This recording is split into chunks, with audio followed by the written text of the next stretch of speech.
I'm about to just go out here with nothing on and get sick. I'm like, I'm about to go out here with nothing on and get sick because y'all just don't care about me. So I started warming up with no shirt on. It was like, then it started like hitting national news, like, man, Ryan Shazier is crazy.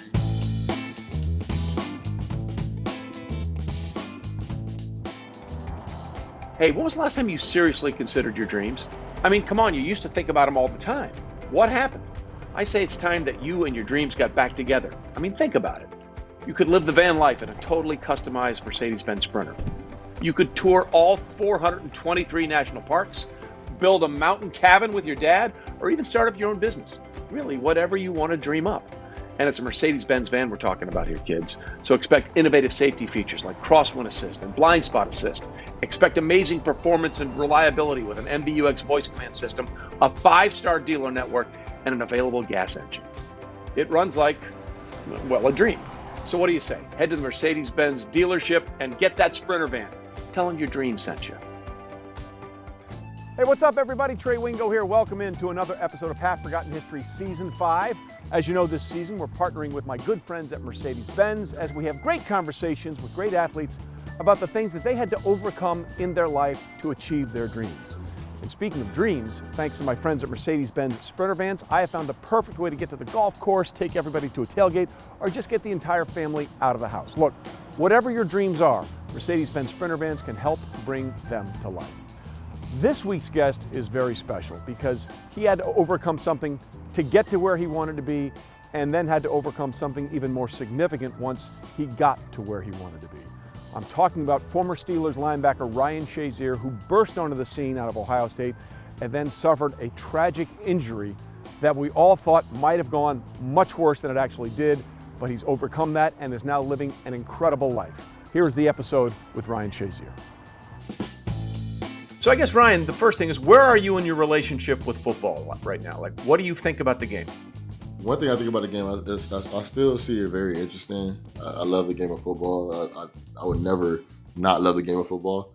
Last night, actually watching it, it kind of scared me a little bit. It reminded me of what happened to me. I was actually at the game, and I was praying for Taylor. But I still love the game of football. I still enjoy it. I still love playing catch. I took my oldest son to the game yesterday, and I was trying to convince him to watch it with me. So he watched the first quarter with me, but he's 6 years old and he has an iPad. So trying to get him to watch football was kind of tough. But I still love the game of football. I'm still pretty close with a lot of the guys. I went to TJ house last week to celebrate his birthday with Cam. So I'm still pretty close to a lot of the guys. For those that don't know, we're taping this the day after the Monday night game between the Seahawks and the Steelers. And that, of course, we saw Darrell Taylor, the Seahawks, get taken off on a stretcher. Thankfully, he has all his feelings as in extremities, and the MRIs and the CT scans came back negative, which is really good. But you alluded to it. When you see something like that, I mean, how quickly does your mind go back to what happened to you? When I see something like that, it really it's almost hard not to think about what happened to me, especially because it's my own life. But whenever I see a player get hurt, the first thing I always look at is, are they moving certain areas of their body? And to me, it was very scary because he was laying flat and he wasn't really moving his legs as much. So it kind of scared me. And then when I see how long it was, I knew it was very serious. So it does bring flashbacks to me. But I also understood the risk of playing football. And everybody out there knows the risk of playing football. So we don't accept it. Obviously, we don't want that to ever happen to anybody. But you also have to realize the sacrifice that you're putting in to play this game and to make the money that we make.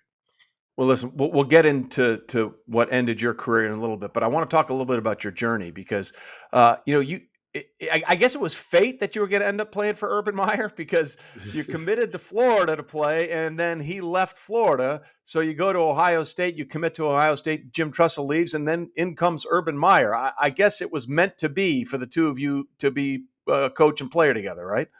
Yeah, it was funny when Coach Meyer first got to Ohio State. He was like, I knew I was going to coach you eventually. And, everybody was like, yeah. But it was kind of cool because I was planning on going to Florida. I'm from Florida. So going to Florida, it was further enough away for my parents would have to like, hey, we're coming into town. They couldn't just sneak up on me. But it was still close enough. If something serious happened, I can always go home. So it was, and they just came off of two national championships. Tim Tebow was just finishing up there, so it would have been a great environment to go to that school. But then uh, it started to get a little funky, and things weren't looking so good. So I started to consider going somewhere else. And then Coach Meyer actually resigned. And then when he resigned, Ohio State and LSU were both at my school, and I visited both of those schools within that next week. And uh, I honestly thought I was going to go to LSU because LSU at the time LSU wasn't the best school in the SEC because I could have went Right. to any school. I had Alabama's, I had Georgia's, I had every school you could think of, but LSU, I just love the environment. I love everything that was going on there, but it was more of the love of a high schooler. And then when I went to Ohio State, I actually started to think about it more as how is this going to affect my life? And when I started to look at that, I noticed that Ohio State was the best spot for me. So that's why I ended up there. And then Coach Meyer came within a few months. So, what was it about Ohio State? Because what you just said, I thought was really interesting. As a high schooler, you loved LSU, but you started looking at it in a different way, and that made Ohio State more the right place for you. When I say as a high schooler, a lot of guys, obviously, when it comes to picking schools, everybody's has a different values and different systems. So my dad was very involved with mine when it came to choosing where I was going to go to school. But some people, when they want to go to school, they want to start immediately. Some people love the uniform. Some people love going to that school. Some people want to be in the SEC. Some people, they're from a small town and it's a big city, and then some people just like all men, or they like to see. As a kid, I was like, man, it's some beautiful women here at LSU, so it is some nice parties. So it was kind of cool because I was just like, man, Florida has some. It was a pretty cool environment. And it was like to go to LSU was kind of cool, and it was a nice environment, a party environment. But then I was like, man, this is cool. I'm in SEC football. It's down south. It's something different, but it's still not too far from home. And I was thinking of it more as a high schooler, like, man, this is going to be a cool experience. Then when Right. I went to Ohio State, I came home for one day. Then the next day after that, on a Wednesday, I think it was, or Monday, I visited Ohio State. Ohio State at that time was on quarter systems and not semesters. So quarters, that means that they get out of the whole school is out of school early. So basically, the whole campus, the whole university was out of school the whole like month of December. There's nobody in school. So I visited the school. It was nobody there. Then, while I was also visiting, the team was training for the December bowl game, and they was going to play the Sugar Bowl. And when they were training, the day I got to the school was their last day of working out, and they were leaving. So I was I had to stay with some of the guys that weren't traveling to go to the bowl game. And I spent time with Coach Tressel for the first day or so. And my dad came, and then we started to see all the academic things. But one thing that I know would affect a lot of kids from down south, and it kind of affected me too. The day I left LSU, was about 75 degrees. I got back to Florida, it was about 80. When I went to Ohio State, my first visit, I landed in Ohio. It was -4 degrees. So I told my dad, as like we landed, and I told my dad, like, you have your recruiting guy that's like driving Yeah. you through. We got to the hotel, like, there's no way I'm going to school here. It's like, there's no way I'm going to school here.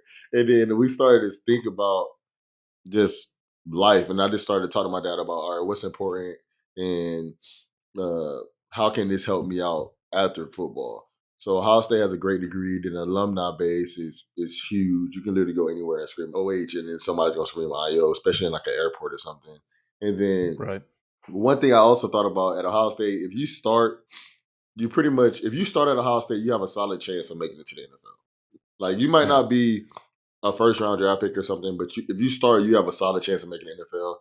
And then also, a lot of kids want to start right away and things like this. And I was like, I have a senior in front of me, and then if I didn't play linebacker in high school, so if I waited and learned under this senior, and then I went in springtime, and then in springtime until my freshman year, if I sit behind a senior, I'm going to know the position well enough. By the time my sophomore year comes, I'm gonna be ready to go. So like we started thinking about all that type of stuff, and uh, and then I was like, also, if I make it to the NFL, I have to be adjusted to the cold weather. I know I don't like it now, but you never know where you get drafted. So we end up thinking like that's the best. That's gonna actually be best for me to go to Ohio to prepare me for after football, and it really did. That's a lot of quantum thinking for a 17, 8-year-old, 18-year-old kid, right? I don't think a lot of Yeah, people take that process uh, so thoroughly. How important was your dad in helping you think that through? yeah, it was really important. So my dad was the chaplain for the Dolphins at the time, and he'd talk to the GM sometime. Obviously, Yeah. like he didn't talk to the GM like, hey, like, like he'll talk to the GM, but then also ask some questions because my dad was a chaplain, so he'll come to the Bible study, and then my dad was like, hey, I think it was Ireland at the time, and he was like, hey, Jeff, my son is actually a pretty good player. He's starting to get recruited by pretty much every school in the country. What are some of the things you think he should look at or look into when it comes to getting recruited? And what are some of the best schools? And at the time, they were the Dolphins would tell my dad, "Hey, we just want to let you guys know, like this coaching staff, like some guys in the NFL trust this coaching staff, some guys don't. When you look into schools, kind of look into this or that." And then we also had like it was crazy, like at my house, Trey, because I was getting so like many offers. I was blessed, like I was really blessed. Like I was getting so many offers. We just had a big board in my house, like as if you was like at a like a convention, and it was in our living room, Yeah. like a really big board in our living room. And it was like every time I get an offer, we'll put a school up there. And my dad was like, "Hey, would you want to go there or not?" And I was like, "There's no way I'm going there." And then it's like literally like I'll get an offer the day I get an offer, I just cross them off. So it was, and this, but it was some Nice to be schools. wanted, right? It's nice to be yeah, wanted. yeah. So it was pretty cool. But then there was some schools that would be on that list, and then we'll start thinking about it, and it's like I'll cross them off, and then I'll take them back, and then I'll put them back on. So it was Right. kind of cool. So then we had like a big board. Then my dad was like, "All right, why don't you want to go there? Or why do you want to go here?" And I remember I chose like one school. I was like, "I don't want to go there because they're not a Nike school." And my dad was like, "Really?" Like, it's, but like that's how. But I was in high Yeah. school, so like that's how some kids think, and some people make their decisions off of things like that. So, but my dad, he was like, "Man, today, Ryan, this is your decision, but he's like, don't choose a school based off of like who's paying for their like endorsements. Like who's Right. endorsing their school. Just because they're an Adidas school doesn't mean that could be a good school." So we started just crossing everything off, and then when I committed to Florida, I wasn't even I didn't have like a top five or anything yet at the time because I committed pretty early. But we went to visit Florida on an unofficial visit. It was me, my mom, my dad, and my little brother, and we all visited, had a good time. Coach Meyer was there, and I was like, "Man, I actually like it here. It's actually pretty cool." I went to pretty much every Florida game as a sophomore, junior, and senior, and they were really good at the time, so it was pretty cool. Because I used to just go up for the home games, and so I ended up committing because we just was like, "Oh, my family loves it here so much." But then, like, as I became a senior, I was like, "Dad, man, I was like, I've never been out of the country. I at least want to use my 5 visits and things like that." And so then my dad was like, "All right, if you want to go, like, if you want to start thinking about the schools," he's like, "You just gotta know." Because my dad we're really big on like faith, integrity, and discipline. He was like, "If you tell somebody you're going to do something, you should follow through." And that's how my dad Yeah. felt about a commitment. He was like, "If you didn't really want to go here, you should never commit it." And I was like, "I did at the time, but you're in high school." So we started, thinking about other schools and other things. And then it was a blessing and a curse that Coach Meyer resigned, and then it allowed me to go to Ohio State. So you got to Ohio State and you played in every game as a freshman. Like, and I always like to ask this question because was there a moment in a game or a practice when you realized at Ohio State, hey, I'm good enough to be really good at this level? Was there one thing that pointed that out to you more than anything else? I think it was actually like the spring game the year I went in. So Yeah. I went in. So most kids they go in around July, June, like the summertime, like when most kids are Right. going in. They go in a little bit before the general population of kids go in. And because you're training for football. But I went in the springtime, so I missed the back half of my high school to go to Ohio State because I didn't play linebacker. And then we had a spring game, and in the spring game, I didn't play linebacker in high school. But in that spring game, I was learning the linebacker position. In the spring game, I had made like 8 or 9 tackles, and we was going against the starters, and I was doing really well, but like I would go against like some of the like Terrell and Yeah. Boom Heron and all those guys, and I was Yep. making solid tackles, and I'm like, man, like these guys are going to go to the NFL, and I was like, man, I'm actually standing up pretty well with these guys. And then once I started playing in my in the games, I was like, oh man, I'm feeling pretty confident.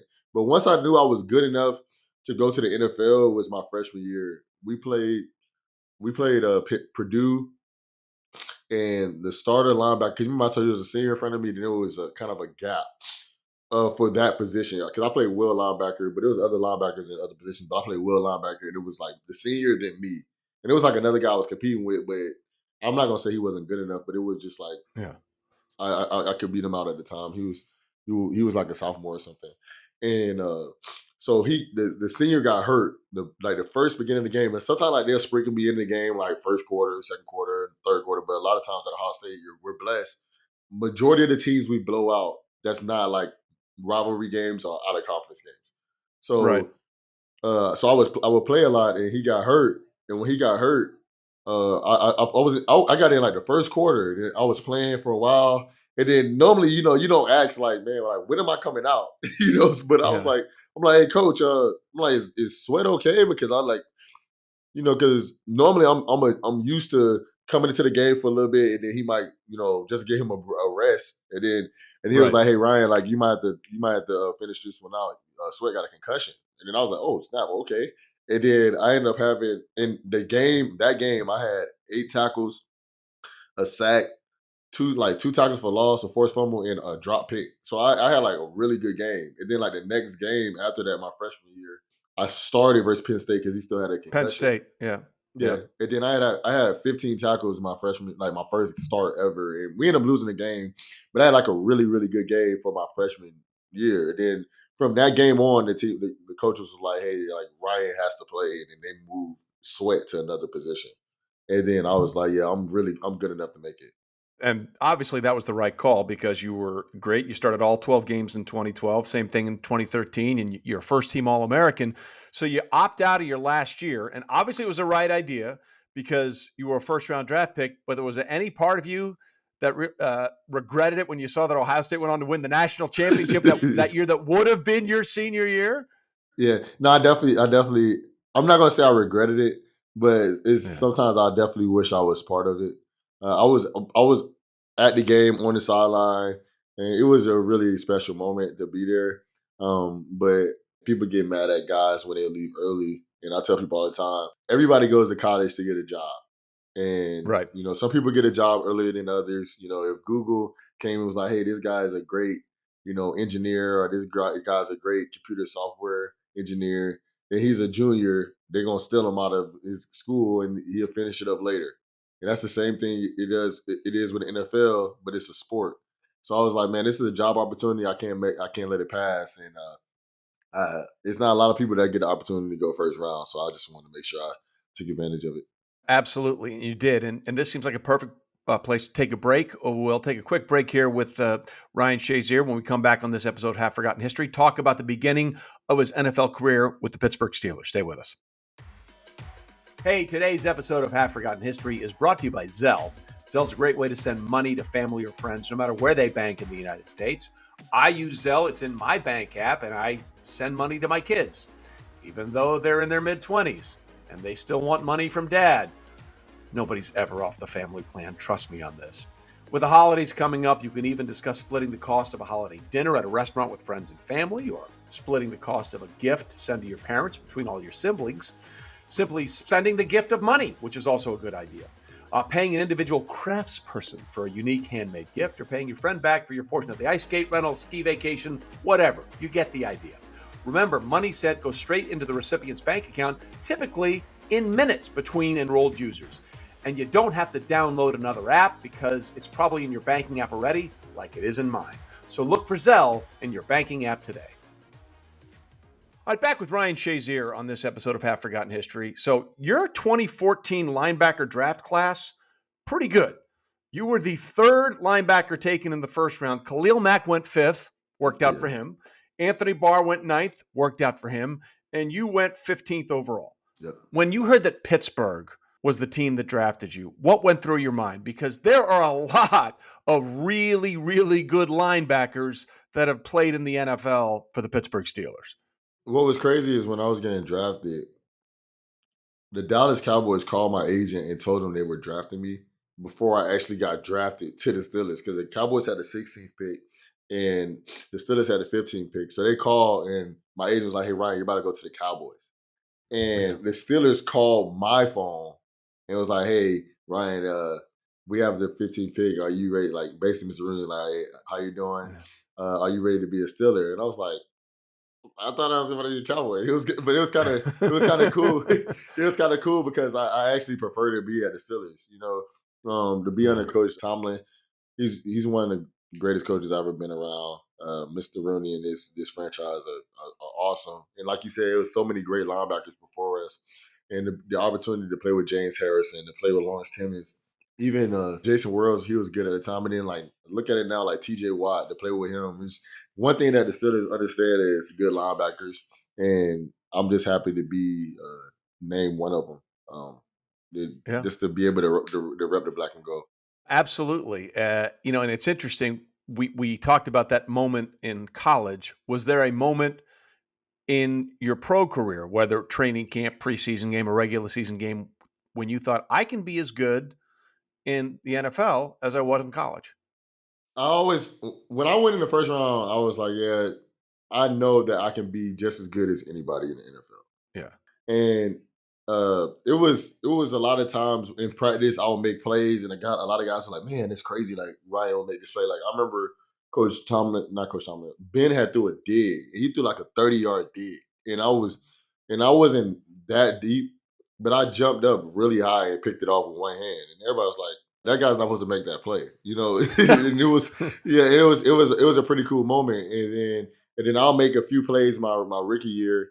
Like I made like a few strips. I have a few forced fumbles and things like that, and it was unfortunate that I kept getting hurt, and that was the one thing that really kind of frustrated me when I got into the NFL because in college I never missed any games, Yeah. but in the NFL I started to be a little bit injury prone, and that's the one thing that kind of frustrated me. But I knew once I really just dove in like I did at Ohio State, I could be just as good as anybody in the NFL.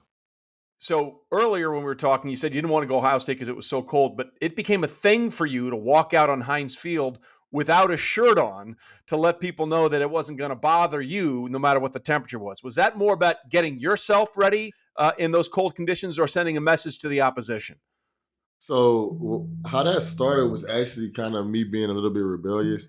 The team before we used to like James and all those guys. They always said like Yeah. no matter what, the linebackers have to go out there with no sleeves on.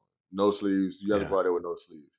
And right now the league is a little bit different because now like guys are I'm not gonna say it was a little bit. I feel like I was in the middle of like how the NFL is now and how it was Sort of a before. transition. Yeah. Yeah, I was in the transition phase. So James is one of the guys when it was like real tough, like this is how things are. And then now it's like the NFL. I understand that we're protecting guys and things like that, but it's definitely a transition from how I play. So what was happening? We had a discussion in the locker room because I was not feeling good this game. We played the Bills. I was like, I'm not feeling good. I can't go out there with no sleeves on. Like I'm not feeling well at all. And then it's like, I don't care what you say. Like James, I don't care what you say. You're going out there with no sleeves. And I was like, James, like if you want to fight me before this game, we're gonna fight. He was like, yeah, you're going out there with sleeveless. I'm like, no, I'm not. And he was like, man, we're gonna find you for each sleeve you wear. We're gonna find you $5,000. The defense gonna find you $5,000 for each sleeve you wear. Because back in the day, like the only guys that would really wear sleeves would be like the cornerbacks, but like the linebackers, D linemen, safeties, none of us wear sleeves. Like you don't never really see. You might see one game ever with Troy with sleeves on or something like that, but you never see Troy with sleeves or anything like that. And it was like we was going back and forth, back and forth, back and forth. But the game got delayed because it was snowing a lot. They had to like fix the turf, and when they fixed the turf, uh, it kind of delayed the game.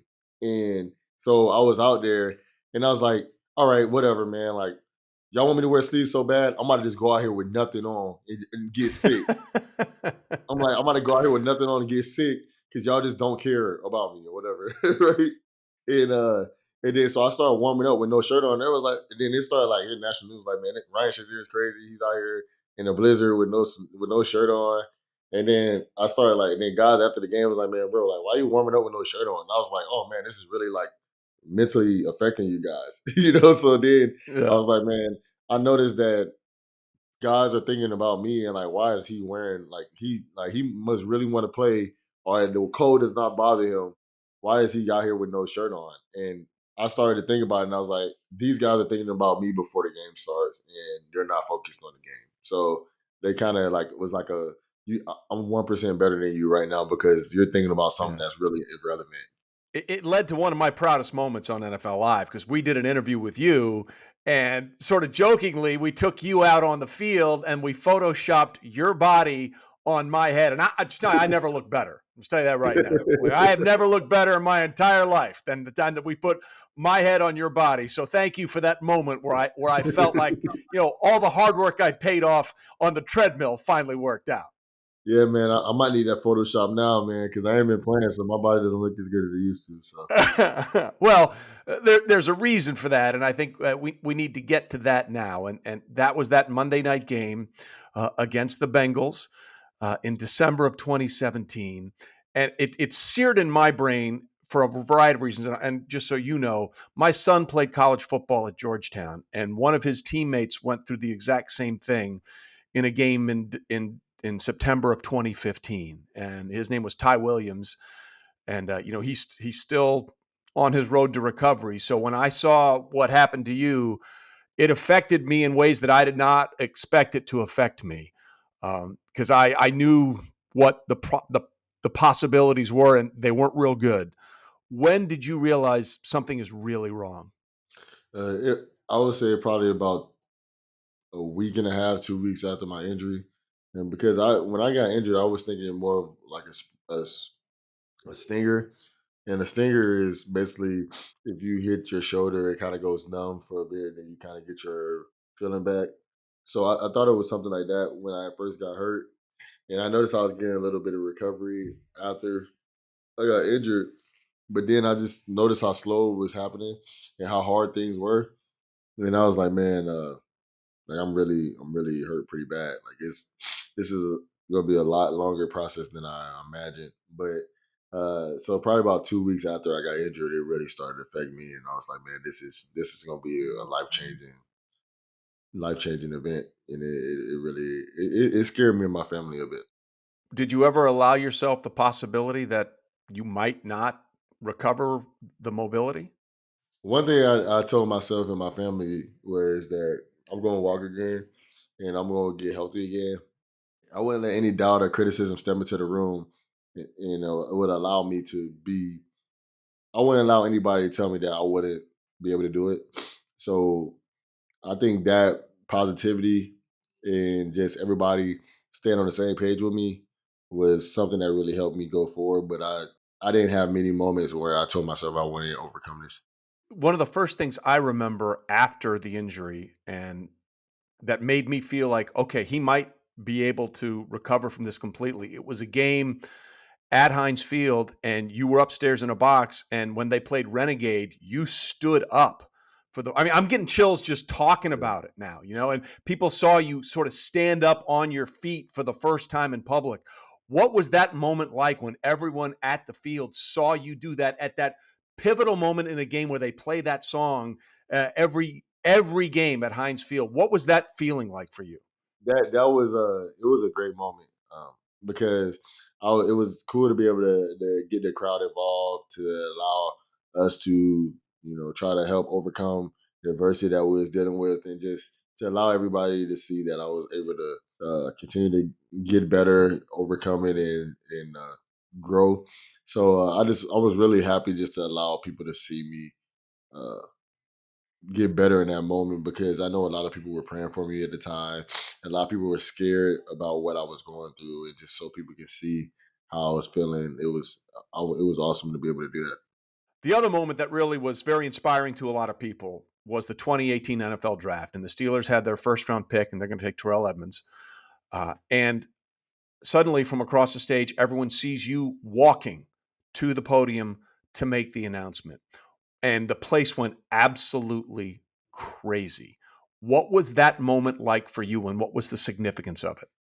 That moment was very, I don't want to say scary. It was it was a very nervous moment for me because me and Roger Goodell had talked about 2 months before then. We was both at an event, and he was like, "How are you doing?" And I was telling him I was doing a lot better. I'm starting to walk, and he was asking me if I would want to come to the draft and be part of the draft. And when I said yes, I was already recovering well, but it kind of also put like a booster for me as well because it was like, "Hey Ryan, like if I'm gonna if I say I'm gonna walk across the stage, like I have to really like continue to work at it, because Yeah. I was walking pretty good before then, but I wasn't walking as well the week before, So it was like constant progress, and my wife hand still might be hurting from the day I was walking in the draft.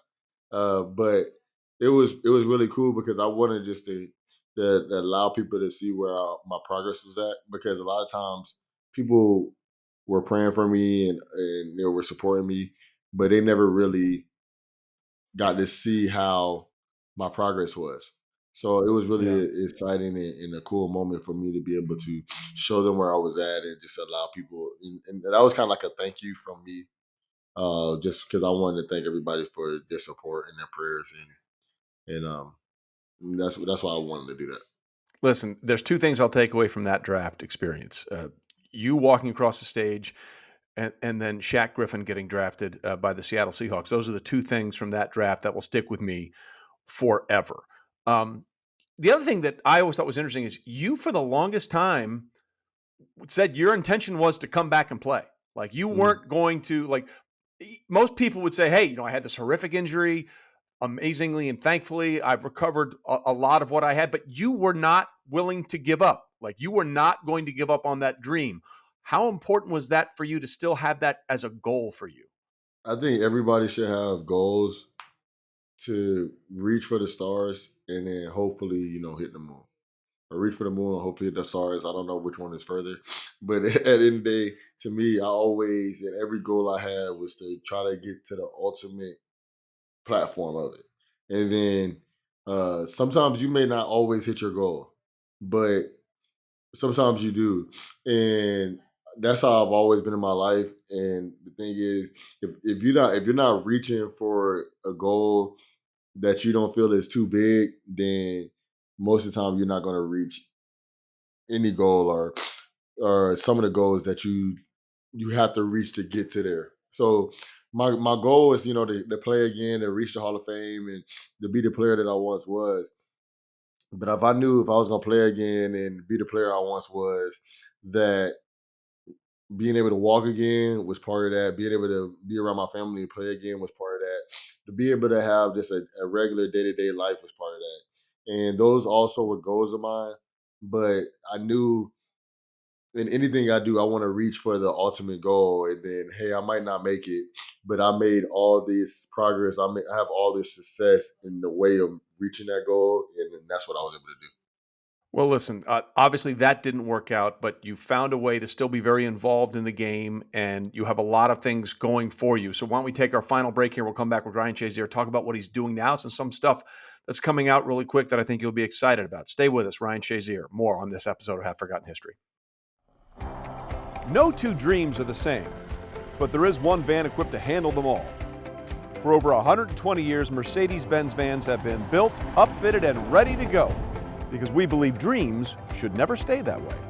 Because those who find their passion drive their passion. So you can stop following your dreams and start driving them.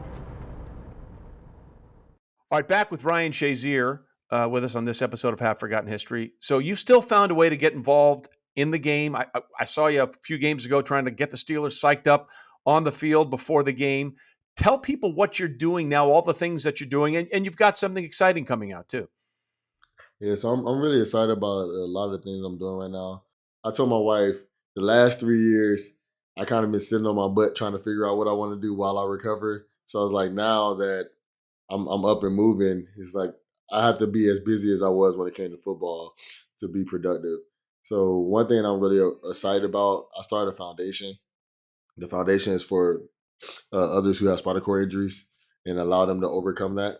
I understood how important it was for me to have the support I had, and I wanted to provide that to the others who are going through the same thing. Another thing that I have going on right now is I'm on a podcast and I'm on a show.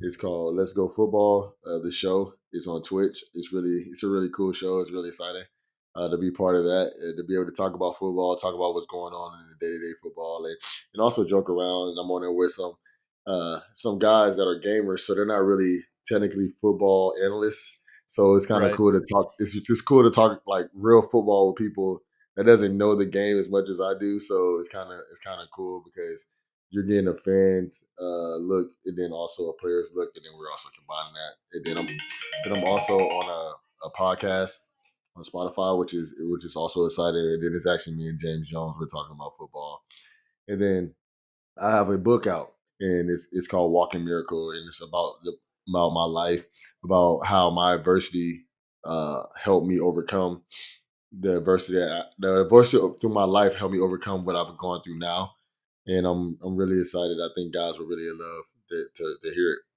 Well, listen, you also have a trucking company. Like you got Yeah, your hands in a lot of places right now, yeah, Ryan Shazier. yes, I do. Yes, I do. So I have a car logistics company that ships cars across the country. So basically, when somebody needs their car moved from point A to point B, if you're buying a car, moving the car, selling the car, if you need your car moved, my company is doing that as well. So yeah, I definitely have my hands full. Uh, but one thing I did when I was playing football, I stayed busy. I used to work hard and just give everything I had at those things, and that's what I'm trying to do right now.